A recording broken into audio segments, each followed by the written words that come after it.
தப்பிக்கவே சவுதி உள்பட வெளிநாடுகளுக்கு பயணம். பாகிஸ்தான் நிலைமை இதுதான். நாடு கடத்தும் அரசுகள்.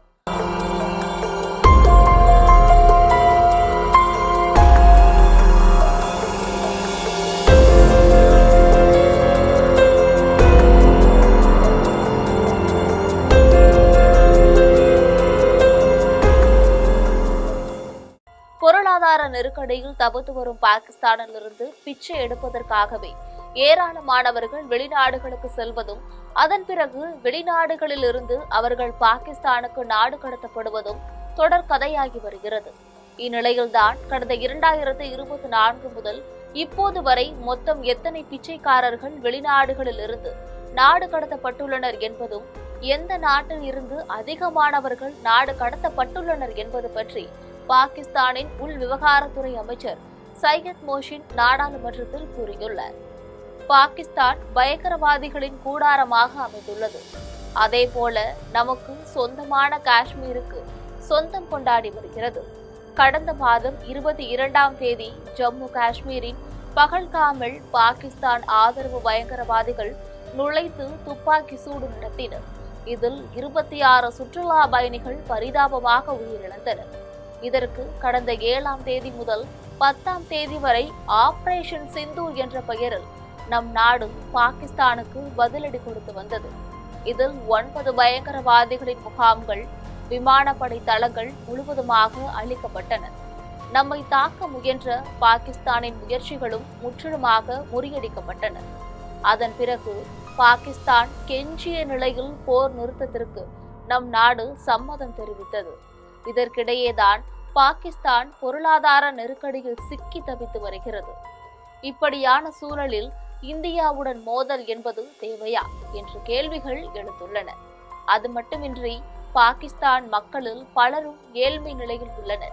இதனால் மோதலை கைவிட்டுவிட்டு ஏழ்மையில் உள்ள சொந்த மக்களை முன்னேற்ற பாதையில் பாகிஸ்தான் திட்டம் தீட்ட வேண்டும் என்று பலரும் கூறி வந்தனர். இதற்கிடையேதான் தற்போது புதிய தகவல் வெளியாகியுள்ளது. அதாவது, வெளிநாடுகளில் பாகிஸ்தானியர்கள் அதிக அளவில் பிச்சை எடுப்பதும், அவர்களை அந்தந்த நாடுகள் கண்டுபிடித்து பாகிஸ்தானுக்கு நாடு கடத்துவது தொடர்பாக முக்கிய தகவல் வெளியாகியுள்ளது. இது தொடர்பாக பாகிஸ்தானின் நாடாளுமன்றத்தில் அந்த நாட்டின் உள் விவகாரத்துறை அமைச்சர் சையத் மோஷின் ராசா நக்வி கூறியது, கடந்த 2024ஆம் ஆண்டு முதல் இப்போது வரை வெளிநாடுகளில் பிச்சை எடுத்ததாக மொத்தம் 5402 பேர் நாடு கடத்தப்பட்டுள்ளனர். இவர்கள் Saudi Arabia, Iraq, Malaysia, Oman, Qatar மற்றும் ஐக்கிய அரபு எமிரேட்ஸிலிருந்து நாடு கடத்தப்பட்டுள்ளனர்.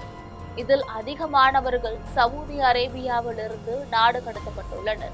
அங்கிருந்து மட்டும் 5033 பேர் நாடு கடத்தி வரப்பட்டுள்ளனர். கடந்த 2024ஆம் ஆண்டில் மட்டும் சவுதி அரேபியாவிலிருந்து 4850 பேர் நாடு கடத்தப்பட்டுள்ளனர். பாகிஸ்தானின் சிந்து மாகாணத்திலிருந்து அதிகமானவர்கள் நாடு கடத்தப்பட்டுள்ளனர். சவுதி அரேபியாவிலிருந்து சிந்து மாகாணத்தை சேர்ந்த 2428 பேர் நாடு கடத்தி வரப்பட்டுள்ளனர். இதற்கு அடுத்தபடியாக பஞ்சாப் மாகாணத்தை சேர்ந்த 1098 பேர், கைபர் பக்துன்பா மாகாணத்தை சேர்ந்த 819 பேர், பலுசிஸ்தான் மாகாணத்தை சேர்ந்த 117 பேரும் நாடு கடத்தப்பட்டுள்ளனர் என்றார். அதாவது, சவுதி அரேபியா இஸ்லாம் மதத்தின் புனித இடமாக உள்ளது. இதனால் அதிகமானவர்கள் அங்கு செல்கின்றனர். இவர்கள் இஸ்லாம் மதத்தின் புனித இடமாக உள்ள மெக்கா மற்றும் மதினா உள்ளிட்ட நகரங்களில் ஹஜ் மற்றும் உம்ராவிற்கு செல்வோரிடம் வாசகம் கோருகின்றனர். பாகிஸ்தானியர்கள் உள்பட யாரும் பிச்சை எடுப்பதை அரேபியா விரும்புவது இல்லை.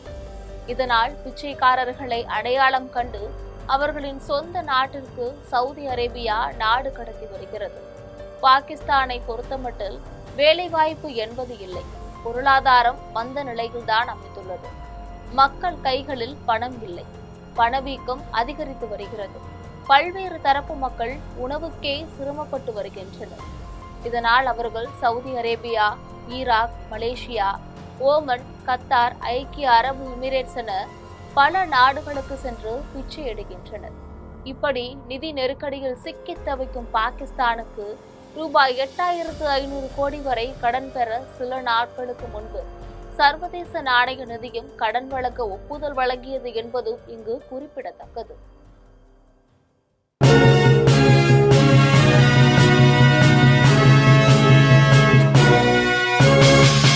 உடனுக்குடன் அப்டேட் தெரிந்து கொள்ள ஜெம் டிவி தமிழ் ஆப்பை இன்ஸ்டால் செய்யவும்.